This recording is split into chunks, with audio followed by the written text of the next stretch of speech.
오늘 이 새벽 현장과 또 온라인에서 함께 하나님 앞에 예배하며 또 기도의 자리에 나오신 모든 성도님들 주님의 이름으로 환영하고 축복합니다. 우리가 이 땅 가운데서 신앙생활을 하며 그 하나님을 섬기는 삶을 살다 보면 하나님은 우리를 축복하십니다. 그 하나님의 놀라운 축복이 우리의 삶 가운데 항상 함께 하시죠. 물론 축복이라고 하는 개념 자체가 성경에서 이야기하는 축복은 하나님과 함께 동행하는 것입니다. 하나님이 우리와 함께 하셔서 늘 우리와 동행해 주시는 삶, 그것이 하나님이 우리에게 말씀하시는 축복의 모습이다라고 하는 것입니다. 그런데 그 하나님이 우리를 축복하시는 축복의 모습이 어떻게 나타나느냐? 하나님께서도 우리에게 약속하셨던 것처럼 하나님은 약한 자를 들어 강한 자를 부끄럽게 하시고 있는 자를 들어 없는 자를 부끄럽게 하시는 하나님이십니다. 그것이 우리의 삶에 엄청나게 큰 풍요로움이 있다거나 아니면 재벌이 된다거나 이런 것들을 의미하는 것은 아니겠죠. 우리가 이 땅을 살아가면서 무엇인가 정말로 내가 강하다라고 생각하는 그 사람들 앞에서 분명 약한 모습을 가지고 있지만 그 약한 모습 속에서 하나님은 강한 자를 부끄럽게 하시는 모습이 있다라는 겁니다. 그리고 또 내가 계속해서 풍성하지는 않고 또 더 많은 재벌과 같은 삶을 살아가는 것은 아니지만 정말로 많은 것들을 가진 자들 앞에서 부러움을 살 수 있는 삶을 하나님이 살게 하시겠다라고 하는 것이죠. 오늘 본문의 말씀을 보면 다윗이 그러한 삶을 살았던 것 같습니다. 다윗은 어떻게 보면 그 아버지조차도 그 인생을 인정하지 않았습니다. 사무엘이 기름 부음을 기름 붓게 하기 위해서 이새에게 너의 모든 자녀들을 다 불러 모으라라고 이야기했을 때에 다윗은 부르지 않았습니다. 그 이야기는 무엇일까요? 아버지가 그 아들을 봤을 때에도 다윗은 왕이 될 만한 제목은 아니었던 것 같습니다.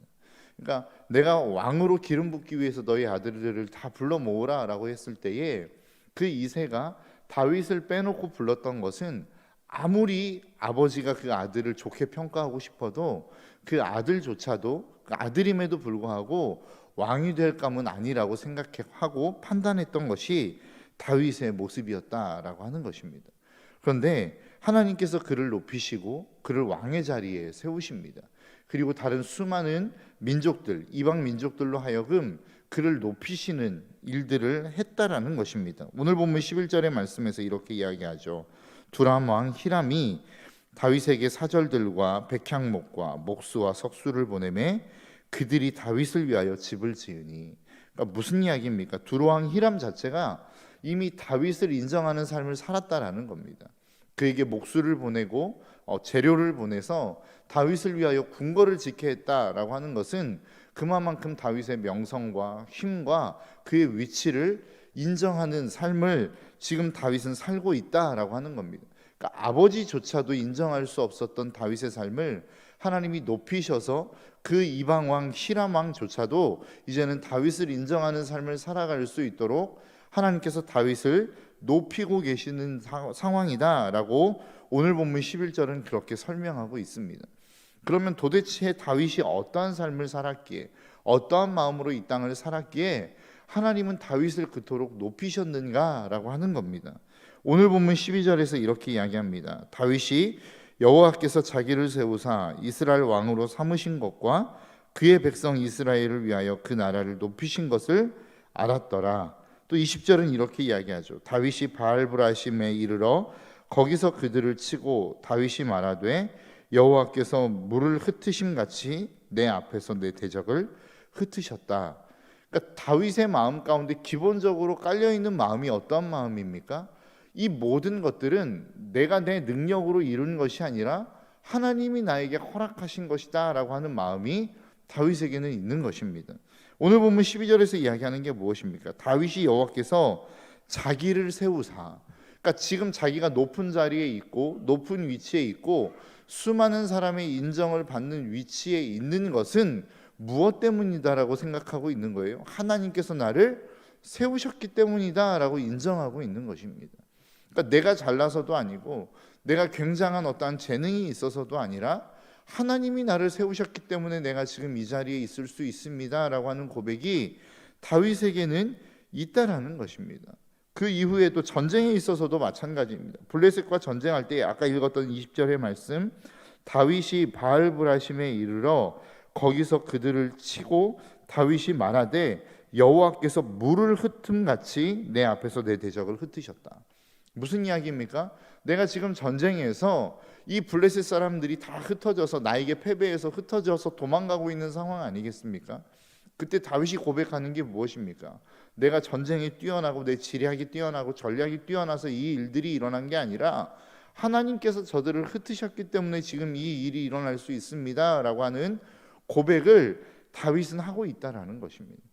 그러니까 다윗은 지금 자신의 가장 낮은 자리, 자신의 가장 비참했던 자리, 자신이 가장 아무도 인정해주지 않고 알아주지 않았던 자리에서 왕의 자리에 올라갔습니다.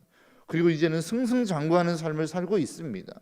이방 민족, 자신들을 그렇게 두렵게 만들었고 인정하지 않고 깔보았던 민족이 자신을 위하여서 집을 짓고 있는 상황이고, 그리고 자신을 대적하기 위해서 나온 블레셋 군대들이 이제는 자신 앞에 패배해서 흩어지는 상황들을 다윗이 자신의 눈으로 보고 있는 것입니다. 그런데 그런 상황 속에서 다윗이 잃지 않았던 마음이 무엇이냐면, 이 모든 것은 하나님이 우리에게 허락하셨습니다 라고 하는 고백을 다윗은 놓치지 않고 있더라라고 하는 것입니다. 사실 많은 사람들이 그렇습니다. 우리가 정말로 비천하고 연약하고 부족한 자리에서는 하나님을 찾을 수 있습니다. 왜요? 그분의 도움이 필요하니까, 그분의 인도하심이 필요하니까, 그분의 능력이 필요하니까 정말로 우리가 힘들고 어려운 고난과 고통의 문제에서는 하나님을 간절하게 찾을 수도 있다라고 하는 겁니다. 그런데 문제는 그 모든 문제들이 해결되어지고 내가 원하는 상황, 그리고 내가 원하는 상황보다 더 좋은 상황이 우리 가운데 주어졌을 때가 우리의 삶의 진정한 문제요, 우리의 신앙의, 우리의 믿음의 진정한 그 가치를 발견할 수 있는 시간이 될 수 있다라는 것입니다.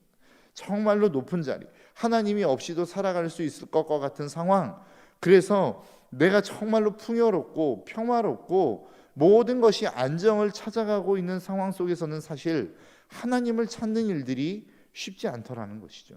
왜 그렇습니까? 우리가 여전히 평안할 때에, 우리가 여전히 안전을 누릴 때에, 우리의 삶이 정말로 그 모든 상황 속에서 만족할 만한 것들을 누리고 있을 때에는 사실 우리의 마음 가운데 어떤 생각이 듭니까? 내 마음대로 살고 싶은 생각이 드는 것이죠. 더 편안해지고 싶고, 더 나태해지고 싶고, 더 내가 하고 싶은 대로 살아가고 싶은 것이 사실 우리들의 마음이라는 겁니다. 그래서 정말로 하나님이 더 헌신을 요구하시는 그 하나님의 음성에 우리의 귀를 닫고 싶은 것이 어찌 보면 인간의 본성일 수 있다라는 것입니다. 정말로 내가 괜찮은 삶, 내가 누리고 싶은 것들을 누리고 있을 때의 삶은 정말로 하나님으로부터 들려오는 음성을 내 귀를 닫고 싶은 것이 어떻게 보면 인간의 본성일 수 있다라는 거예요. 그런데 다윗은 그렇지 않았다라는 겁니다. 다윗은 뭐라고 이야기합니까? 이 모든 것들을 하나님이 허락하셨다라는 거예요. 하나님이 우리에게 주셨다라는 겁니다. 하나님이 허락하시지 않았다면 이 모든 것들을 내가 누릴 수 없었다라고 고백하는 것입니다. 그러니까 다윗은 더 어떻게 할 수 있는 것입니까? 하나님의 은혜의 자리를 사모하며 하나님의 자리를 찾는 자리로 나아갈 수 있었다라는 것입니다. 우리의 삶이 그러한 삶이 되시기를 주님의 이름으로 축복합니다. 여러분, 어려운 상황 가운데 있습니까? 그렇다 할지라도 여러분 낙심하지 마십시오. 하나님께서 여러분들의 인생을 정말로 다시 한번 세우시는 축복을 허락하실 것입니다. 약한 자를 들어 강한 자를 부끄럽게 하시고, 없는 자를 들어 있는 자를 부끄럽게 하시는 그 하나님을 경험하게 되실 것입니다. 그런데 여러분들의 삶이 정말로 만족할 만한 삶을 살고 계십니까? 건강도 그럭저럭 괜찮고, 어떻게 보면 재정도 그럭저럭 괜찮은 삶이고, 자녀들도 그럭저럭 잘 되어지고 있는 삶을 여러분 살고 계십니까? 그렇다고 한다면 여러분들이 꼭 잊지 마셔야 되는 삶이 있습니다. 하나님이 그 모든 것들을 허락하셨다라는 겁니다. 하나님이 여러분들의 건강을 세우셨고, 하나님이 여러분들의 재정을 풍성하게 하셨으며, 하나님이 여러분들의 자녀들을 세워가고 계신다라고 하는 사실을 여러분 잊지 않으시기를 주님의 이름으로 축복합니다. 이것들을 잊지 않는 삶을 살아갈 때에 비로소 우리의 삶이 하나님께서 더 견고하게 세워가시는 그 은혜의 자리로 나아갈 수 있다라고 하는 것입니다. 그런데 이 다윗과 대비되어서 오늘 하나님께서 설명하고 있는 대조되는 인물들이 등장하고 있습니다. 그게 누구냐면 블레셋 사람들입니다. 오늘 본문 21절에 보니까 이렇게 이야기하고 있어요. 거기서 블레셋 사람들이 그들의 우상을 버렸으므로 다윗과 그들의 부하들이 치우니라. 그러니까 하나님을 믿는 하나님의 백성이 우상을 섬기는 블레셋 사람들을 쳐서 이겼습니다. 그런데 그렇게 패배한 블레셋 사람들이 했던 행동이 무엇입니까? 그들이 섬기고 있는 우상을 버리고 갔다라는 겁니다. 여러분, 우상은 그런 존재입니다. 우상은 우리의 인생을 책임져 줄 수 없습니다. 정말로 내가 풍요롭고 앞에서도 여러분들에게 말씀드렸던 것처럼 우상이라고 하는 존재, 우리가 우상을 섬길 수 있는 그 상황은 언제냐? 우리가 평화롭고 풍요롭고 만족할 만한 상황 속에서는 우상이 우리에게 무엇인가를 해줄 수 있을 것 같은 느낌이 듭니다. 나에게 풍요를 줄 수 있을 것 같고 내 삶을 왠지 화려하게 만들어줄 수 있을 것 같습니다. 그런데 진짜 우리의 인생에 있어서의 위기가 오면 그 우상이 우리에게 해줄 수 있는 것이 아무것도 없더라라고 하는 겁니다. 오늘 블레셋 사람들이 그것을 증명해 보이지 않습니까? 그들의 인생 가운데 그들의 상황이 어떤 상황이었습니까? 18절에서도 이렇게 이야기하죠. 블레셋 사람들이 이미 이르러 르바임 골짜기에 가득한지라. 그리고 똑같은 이야기가 22절에 동일하게 나옵니다. 블레셋 사람들이 다시 올라와 르바임 골짜기에 가득한지라.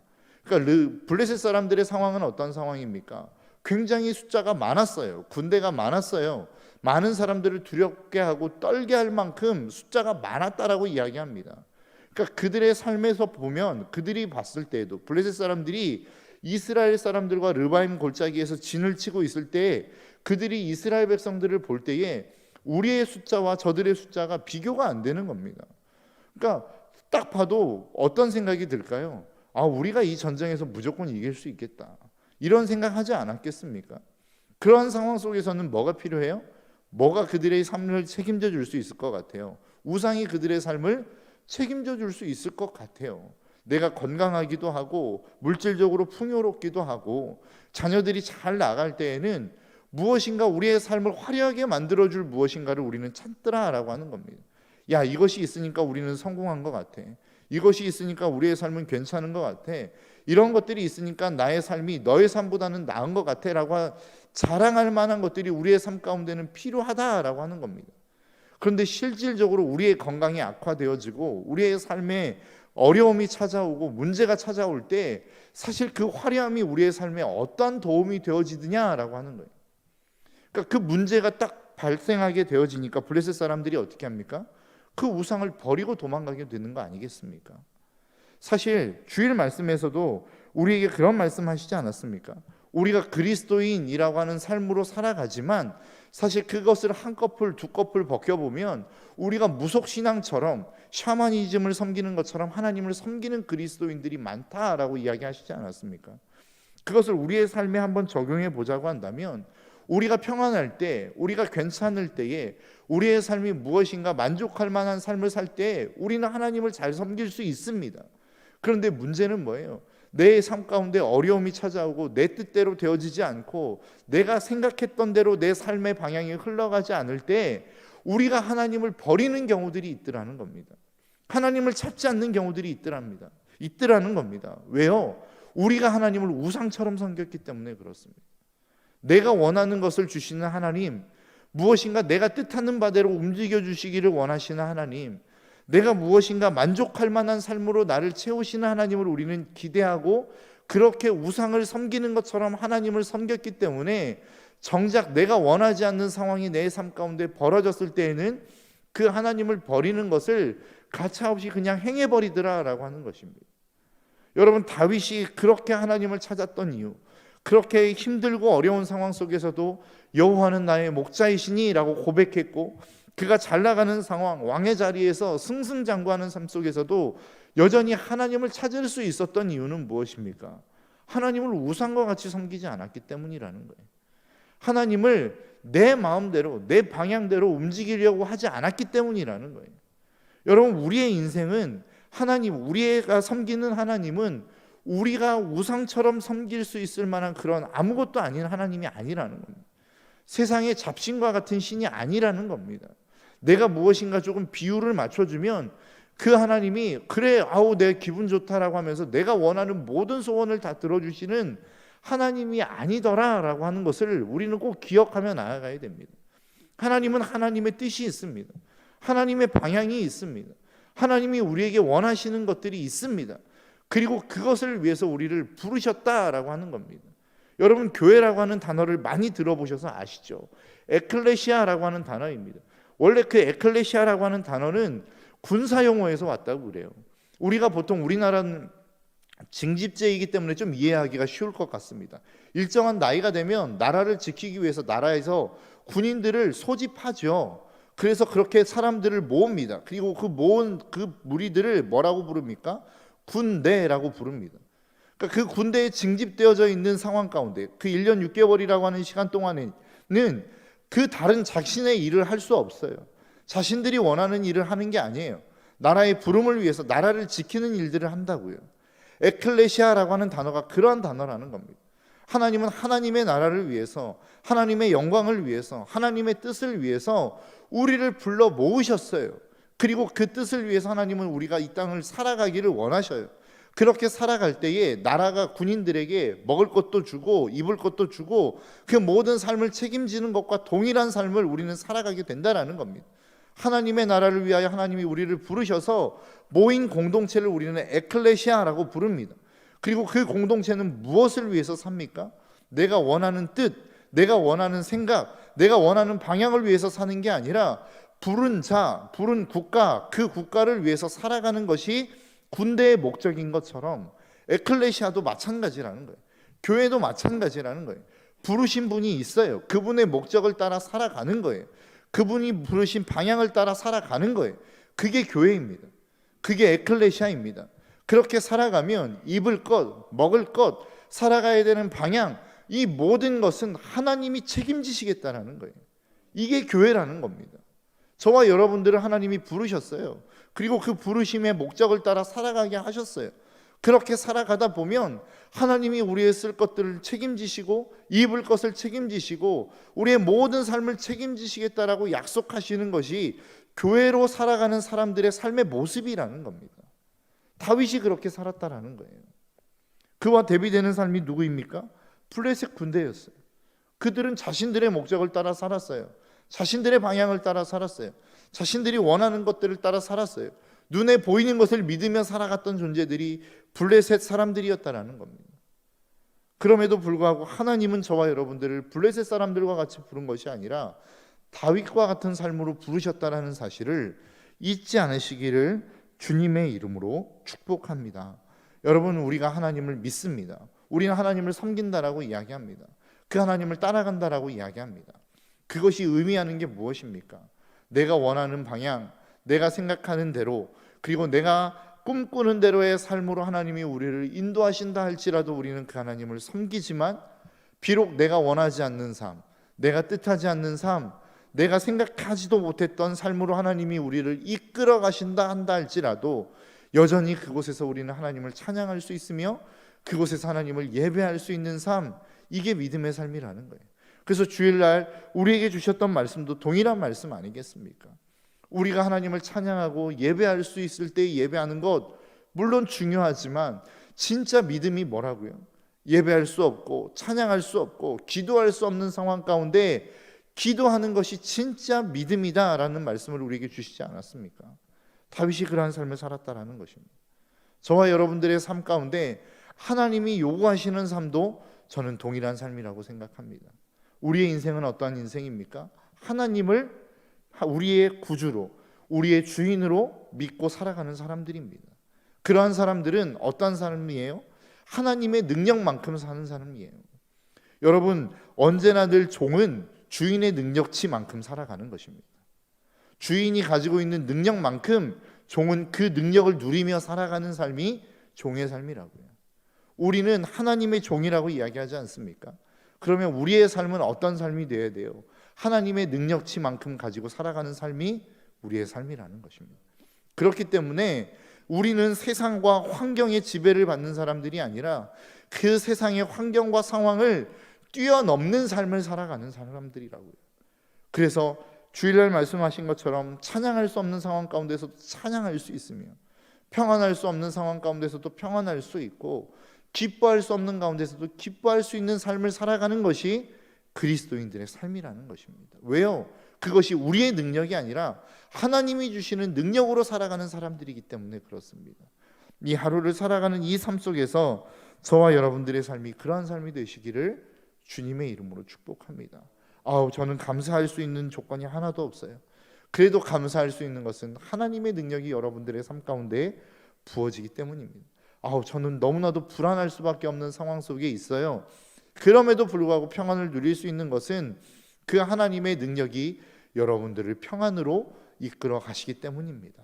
오늘 하루의 삶이 그러한 삶이 되시기를, 그렇게 하늘의 능력으로, 여러분들의 능력이 아닌 하나님이 주시는 그 능력과 힘으로 이 하루를 살아 승리할 수 있는 복된 한 날이 되시기를 주님의 이름으로 축복합니다.